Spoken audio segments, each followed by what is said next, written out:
So I'd like to introduce the chapters wines, specifically chapter 1. This wine is a Swartland Cinsault. So the chapters range, which is a new range within my portfolio, quite limited production of each wine, is really a way for me to express really what I come across as I move around the wine industry, as I move around the winelands, looking for various vineyards for, I suppose, specifically for my more commercial sized wines, if I can call it that, the introduction wines, the Saskia, the Max, and the Kika.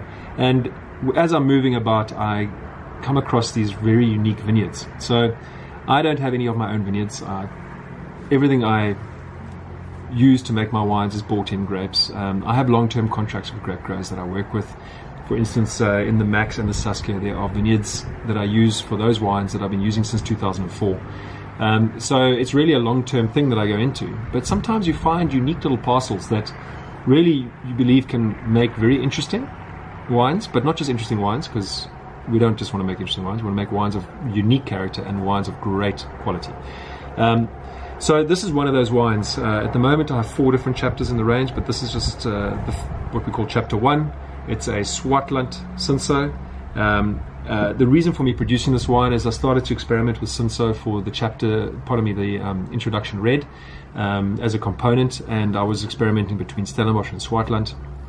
And the Stellenbosch Cinsault worked exceptionally well with the Stellenbosch Fruit, which is the Cabernet and the Merlot for the introduction. But the Cinsault from the Swartland was just beautiful, expressive, and perfumed and stunning. And I really wanted to have a wine in my range which I could release at 12.5-13% alcohol that really offered great expression. So, I mean, some people refer to Cinsault as poor man's Pinot Noir. This is, I think, the only similarity with Pinot Noir is that it's got a slightly lighter color, a slightly lighter palate in the sense, but it doesn't quite have the Pinot Noir tannins. But it's a wine that can be drunk slightly chilled. It can be drunk in summer. This vintage is 13. It's actually just under 13.5 alcohol, but it's sort of closer to sort of 13%. And it's a wine that is offers great juicy fruit and lots of spicy characters.